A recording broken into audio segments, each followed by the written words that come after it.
The Avengers. That's what we call ourselves. Sort of like a team. Earth's mightiest heroes type thing. Avengers, time to work for a living. That's my secret. I'm always angry.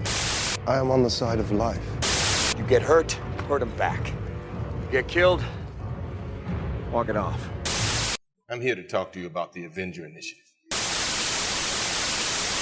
I'm your host, Andrew, and I'm here to talk to you about the Avengers. Welcome to episode 89 of Some Assembly Required, your podcasting adventure into the annals of Earth's mightiest heroes, the Avengers. This week, we are taking a look at Avengers number 84, The Sword and the Sorceress. This issue is written by Roy Thomas, pencils by John Buscema, inks by Tom Palmer, letters by Mike Stevens, and it comes to us in January of 1971. Before we get started, I do want to say thank you to everyone who participated in our listener survey for our Villain Spotlight podcast. The winner of this particular poll was Ultron, and as I have mentioned on Facebook, I do have my reading list ready. I'm about a fifth of the way through it right now, and I will be working on that in the coming weeks in parallel with doing some of our normal episodes. So that episode will be coming. It's going to take me a little bit of time because I need to finish reading all the material and then write up everything required. But in the not too distant future, you will have an in-depth look into the history of Ultron. So jumping into our issue, this cover is really quite nice. There's a lot of good action and really nice coloring. I am a little disappointed that they gave away the surprise of Arkon, but I can also live with that because it was exciting to see his return.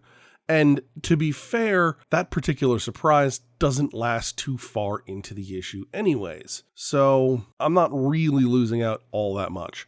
Also, there is, of course, some good Kirby crackle going on towards the bottom between the space and the horizon, and that's always a joy to see. Kirby crackle is so much fun. Racing through the air of an alien world, Black Knight urges his winged horse Aragorn onward ever faster. With palpable urgency, the pair make their way to a roiling cauldron in the ground known as the Well at the Center of Time. Black Knight is determined to hurl his enchanted sword, the Ebony Blade, into the well and rid himself of its vile influence once and for all. But when the moment comes, he cannot bring himself to part with the malevolent weapon. No sooner does he abandon his attempt than he is attacked by a swarm of warriors native to this world. Black Knight makes a valiant stand, but is eventually struck down by the leader of his attackers, Arkon the Magnificent. So getting into the meat of our issue, we open up with a really awesome splash page. I didn't expect to see Black Knight when I flipped open the book, and of course I really enjoy it. Black Knight being one of my favorite lesser Avengers. Also, I gotta say, Aragorn is particularly good looking. So while I am not personally an artist, I have heard repeatedly from artists how difficult horses are to illustrate. I don't know why. It may have something to do with the anatomy, but I've been told horses are tough. And not only does John Buscema make Aragorn just look really good overall, he does a great job of making him look very powerful. Right? This is a war horse as opposed to, a mule. There is just tons of force and energy in this character. Also, talking about Black Knight, I didn't realize that the idea of the Ebony Blade controlling its wielder starts so early in comics. Not only that, but the idea that Black Knight is already so far under its sway that he's unable to throw away the blade. He's unable to part with it. And I love how conflicted he looks and how much struggle there is.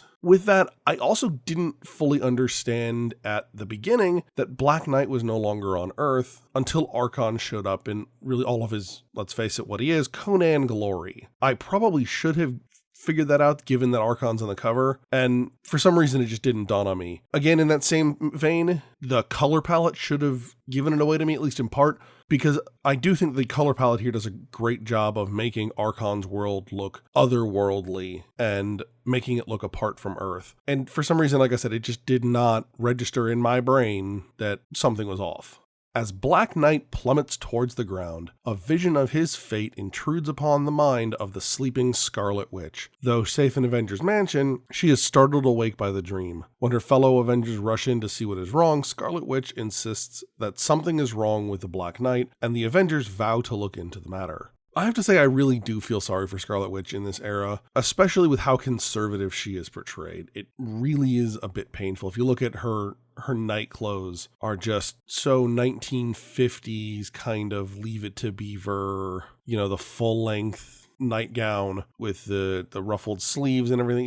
It doesn't look all that comfortable and quite honestly all that natural. And all of this is on top of the idea that she is often portrayed as being painfully shy and is moderately under the control of her brother Quicksilver. And then they start dressing her like this on top of that, at least when she's out of costume. And it piles on more and more and more. Speaking of costumes, why is everyone else in costume except the Scarlet Witch? Like, that's a little awkward to me. It feels like something else is going on, and they just didn't bother to wake up the only woman on the team. That's just really kind of weird. Or even slightly weirder, they're just hanging out in their costumes. Which I guess for someone like Quicksilver, maybe Black Panther, that could be like super comfy. Like the bodysuits could be really comfortable. I feel like Goliath's suit, being a lot more bondage gear like, probably not as comfortable, and just hanging out in it doesn't seem like a good time.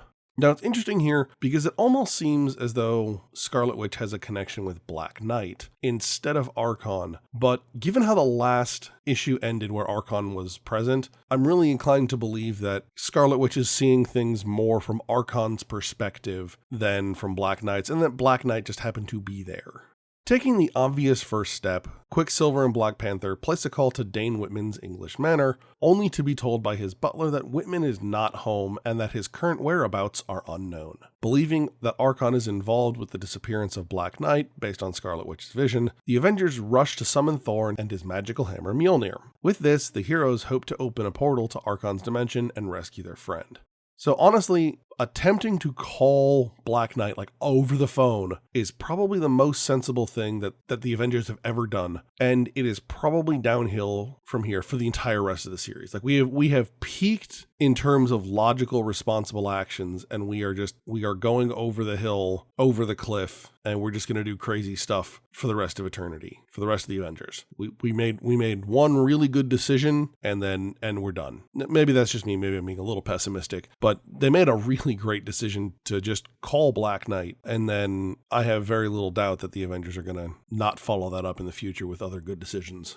Back in Arkon's throne room, Black Knight is brought before the Warlord, who believes Black Knight is a spy and demands to know the details of his mission. Black Knight insists that he is on a personal quest and refuses to speak further of it. This only serves to further enrage his host. So here we see Arkon on his throne, and next to him, very much in the aide and the seneschal kind of role, the vizier role, if you're a Disney fan, the Jafar role from Aladdin, we see Enchantress. And she's very much controlling Arkon, and it's very obvious to everyone except Arkon. And she's doing a fantastic job of it. It's kind of like Grima Wormtongue from Lord of the Rings, but a lot better looking. And not only is she controlling him, but the fact that she's a very fetching blonde really plays into Arkon's desires. I'll let you fill in the blanks there. It also doesn't appear that Arkon is actually responsible for Enchantress showing up in this dimension, but that Enchantress is making the best of the situation. So Enchantress offers to unlock the secrets of his mission and kisses Black Knight deeply.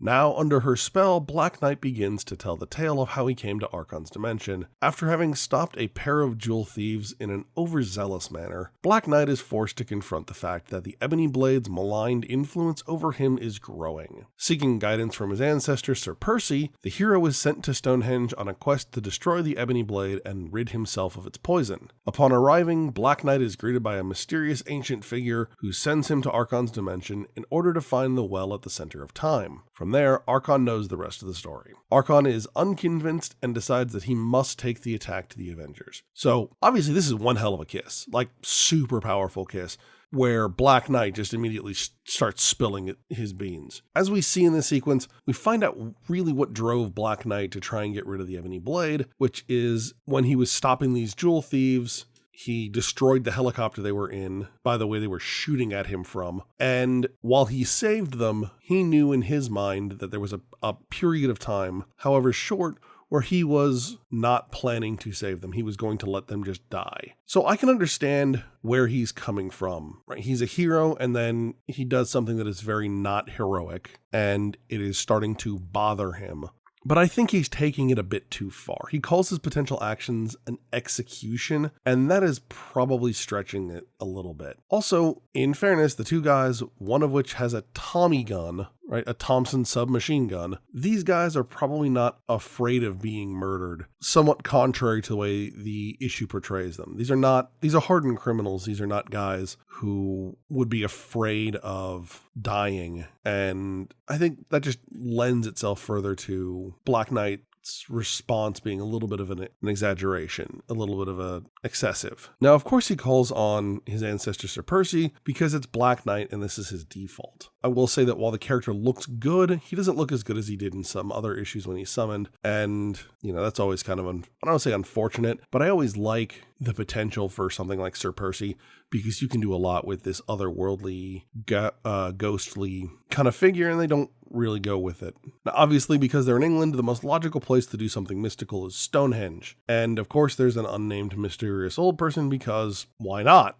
Now here, it gets a little bit muddy exactly what's happening. I get the overarching plot, but the details start to fall apart. Now, I don't know if that's an intentional choice because I can totally see that because this is a trip through Black Knight's memories, not everything would be clear, but I can also see it as moving through the less important parts of the story quickly to just be done with them. Now, at the end of this retelling, Arkon makes some pretty astonishing leaps of logic, which I am kind of forced to assume are due to Enchantress's manipulations. And in fairness, she's also making some dubious jumps because she's assuming that the Avengers will follow Black Knight. While it turns out to be true, there isn't really good reason for her to assume this from her perspective, right? She does not know about the link between Arkon and Scarlet Witch, so she would have no way of knowing that the Avengers are at all aware of this situation. And if they don't know that this situation exists, there's no way in hell they're going to show up. So we're stretching things a little bit here, and we're making some jumps really for the sake of just moving forward on the plot. Just as Thor and Black Panther approach Avengers Mansion so that Thor can create this portal and transport the Avengers to Arkon's dimension, they are confronted by a wall of magical energy that engulfs the mansion, causing it to vanish before their eyes. As the energy clears, Thor clearly sees the face of Enchantress and is warned to stay off Earth if he knows what is best for him. So I'm forced to wonder if Enchantress was just planning to abduct Avengers Mansion all along, or did this happen as a result of Arkon saying he needed to make a first strike against the Avengers? A few of these kinds of choices, when later mixed with the dialogue that's occurring, start to make it tough to determine kind of the cause and effect sequence for these particular events.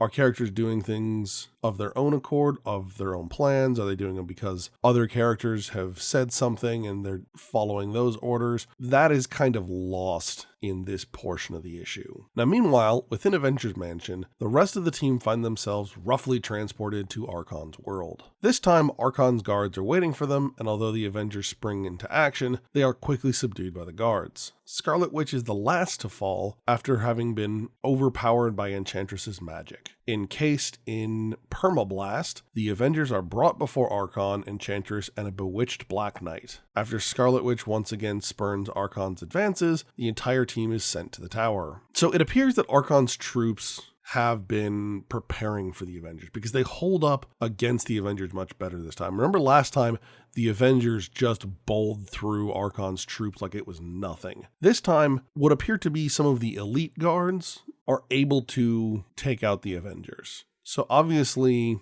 Arkon has been looking towards this day, knowing it's going to come. I'm also becoming a fan of this rivalry, repeated dueling thing we're seeing between Scarlet Witch and Enchantress. Since both of them are female magic users, but they have functionally different abilities, it makes for some interesting back and forth, and I'm enjoying it. It also starts to move Scarlet Witch into a position of more power. Right, Enchantress is always played as being very powerful, and those times that Scarlet Witch either faces off against her in general or can actually defeat her, as we'll see later in the issue, it really enhances Scarlet Witch's status within the team. At least, not necessarily from an in-story standpoint, but from standpoint of like me, the reader, I really find that very empowering for the character and bumps her up, in my opinion, Now, luckily for the Avengers, Thor and Black Panther refuse to heed Enchantress's warning and arrive in the alternate dimension. While Thor engages with the guards, Black Panther secretly makes his way to the tower where the Avengers are being held. When he finds his teammates, they are in a magically induced, dejected state. Only Black Panther's regal commands manage to break through to Vision. Once Vision is free, his fellow Avengers find courage in his actions and soon free themselves as well. So Thor wastes zero time in showing up and wrecking this place, and I like it. Thor just does not care, and he is demolishing anyone and everything he sees. Now, unfortunately, that's kind of counterbalanced by what Black Panther's doing, in that the fact that Black Panther has to command Vision to just try harder, basically, as a means of freeing himself is really kind of blah. It feels like the solution to an episode of Care Bears. Honestly, it's try harder, believe in yourself, which I'm not saying is a terrible thing, but it's kind of a cop-out in this situation. The other thing that kind of bugs me here is, and I mentioned this the last time we were on Arkon's planet, I feel like a lot of Arkon's world, especially his fortress, are done in a very knockoff Jack Kirby style that just falls short. It's not necessarily that the art is poorly done, but I know what this kind of Jack Kirby art looks like. Right? We see it in Asgard and as a modern comic reader, I've seen it in things like New Gods and whatnot, or Jack Kirby's really crazy concept art for Lord of Light, which if you haven't seen it, go check it out. It's fantastic. Very, very psychedelic, very crazy. But I know what this could look like if it had been done by Kirby, and what I have on the page is obviously falling very short of that. And it's unfortunate, in part because I'm mentally making this comparison, and because I also think we miss out on a chance for Buscema to do his own thing.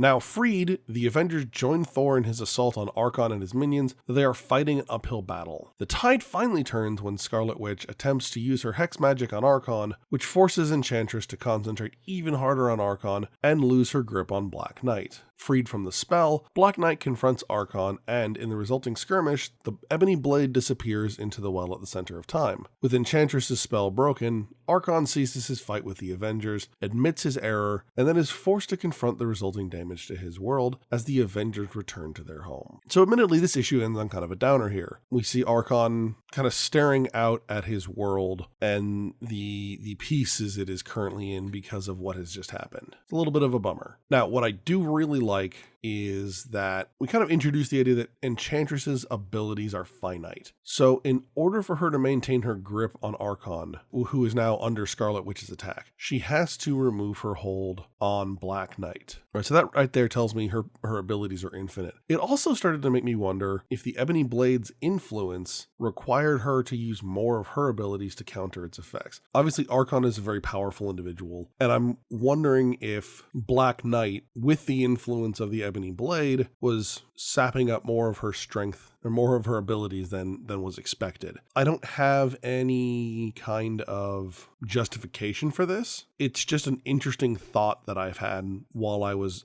going through this issue, especially once I came to the realization that, at least based on this, Enchantress's powers are finite, that she can only put so much energy into controlling so many people, and if she has to put more energy towards one person, that means she has to take it away from somewhere else if she's already maxed out. Obviously, if she's not maxed out, then, she can add another person, but it appears that these two individuals have already maxed out her abilities, so that when there's additional strain put on her control over Arkon, thanks to Scarlet Witch's attack, she's forced to reallocate resources and lose Black Knight. We also, again, see here another portion of that back and forth between Enchantress and Scarlet Witch, where Scarlet Witch doesn't necessarily win this fight per se, but Enchantress certainly loses, if you're following me. The other thing here is that the Black Knight ends up free from the Ebony Blade's influence, though at the end of this issue, it's not clear if the blade was destroyed by the well or if it was just sent somewhere else. Now, again, being 50 years in the future here almost, I know that the Ebony Blade has not been destroyed. And in fact,